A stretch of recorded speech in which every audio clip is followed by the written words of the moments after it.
Lula é assim, quer ser o pai dos pobres, mas vive como um bilionário, quer ser o pai da verdade, mas é um baita de um demagogo. Hoje tivemos o discurso do presidente Lula na ONU. O discurso do presidente Lula foi polarizado do início ao fim. Polarizou o mundo entre ricos e pobres, como sempre faz, entre quem polui e quem não polui, entre quem passa fome e quem não passa. Vamos tocar nesses assuntos e vamos mostrar aqui todas as inconsistências e as mentiras desse discurso, onde Lula falou sobre tudo, quando deu dado, ou o dado era viesado, era mentiroso. Primeiro, você não pode subir na tribuna do mundo, falar sobre a pobreza, ao mesmo tempo que gasta como um bilionário. Viagens de luxo, hotéis de luxo, gastos recordes em cartões corporativos. Você não pode falar sobre meio ambiente e crise ambiental se você cruza o mundo a bordo de um Boeing, para si e para sua esposa. Então a preocupação no meio ambiente é da boca para fora. Isso não são as ações do presidente. Ele falou e começou o discurso fazendo um paralelo entre o discurso dele de 2013 e o discurso de hoje em 2023, 20 anos após. Ele disse que nesse período o mundo está desigual. Mentira!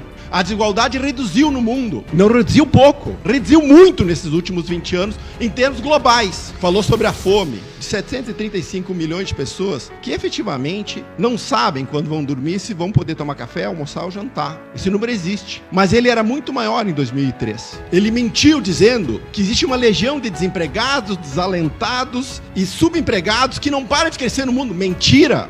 A taxa de desemprego global está nos menores níveis da história, de 5,8%. Essa é a taxa de emprego do mundo. E caiu em relação a 2003. Aproveitou essa fala para criticar os aplicativos, que está sob a mira do governo do presidente Lula, para ser regulamentado, e que empregam milhões de pessoas mundo afora, que, segundo Lula, colocam em risco as legislações trabalhistas. Esqueceu Lula, que talvez ele não saiba, mas o mundo não usa a legislação trabalhista arcaica, retrógrada, engessada, brasileira, representada pela CLT. O mundo, o mercado de trabalho é muito mais livre e muito mais flexível do que aquilo que ele imagina. Aliás, o mundo não tem a justiça do trabalho que condena o Uber a pagar 1 bilhão de multa, expulsando do mercado de trabalho 2 milhões de pessoas que tiram a sua renda dali, porque preferem que esses 2 milhões de pessoas vivam das migalhas do Estado. É esse mundo que Lula defendeu na tribuna das Nações Unidas hoje.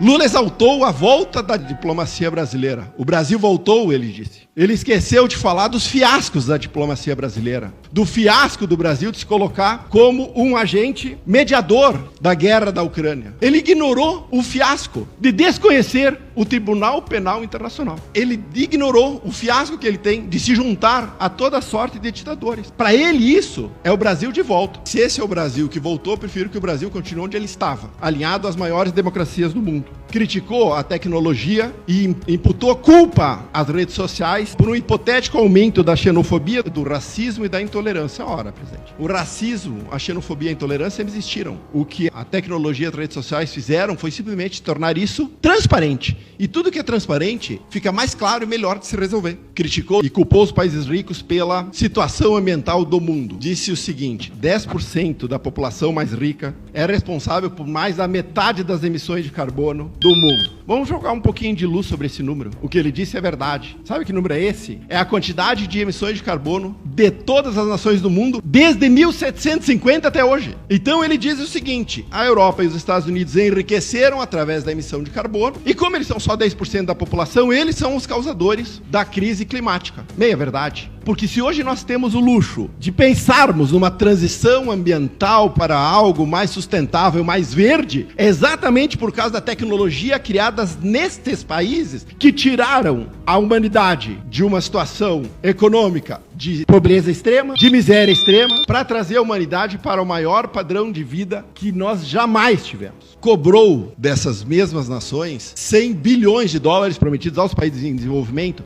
para combate às mudanças climáticas. Segundo ele, não são mais 100 bilhões, agora são trilhões. Pelo jeito, o Lula não está satisfeito em botar a mão no bolso do brasileiro, resolveu botar a mão no bolso da população de outros países. Está cobrando uma conta do mundo rico sem que nós façamos a nossa lição de casa. Ele ataca o liberalismo econômico também no seu discurso, abre aspas. O neoliberalismo agravou a desigualdade econômica e política que hoje assola as democracias. Mentira. O neoliberalismo diminuiu a desigualdade, reduziu a pobreza, trouxe o mundo a uma era de prosperidade jamais pensada, nos deu ao luxo de pensar numa transição energética verde, todas as inovações que hoje nos permitem pensar em hidrogênio verde, em carro elétrico, vieram de nações liberais econômicas, nenhuma de economias comunistas ou socialistas, nenhuma, zero. Mas ele critica. Muitos sucumbiram à tentação de substituir um neoliberalismo falido na cabeça do Lula, que não conhece outro sistema de economia que não seja essa, dele, do dirigismo estatal que conduziu o Brasil à miséria, por um nacionalismo primitivo, conservador e autoritário, e ainda atacou os conservadores, a maioria da população brasileira, para variar. Defendeu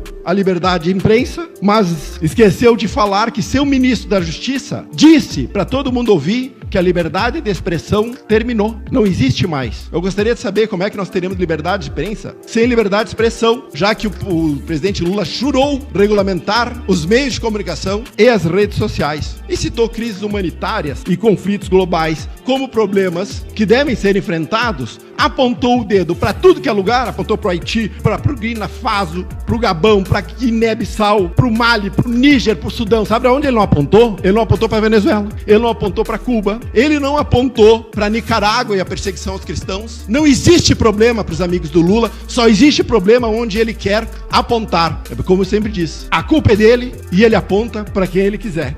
E Lula é assim, um diplomata que quer resolver o problema do mundo, mas não consegue resolver os problemas do seu quintal da América Latina. Quer ser o pai dos pobres, mas vive como um bilionário. Quer ser o pai da verdade, mas é um baita de um demagogo.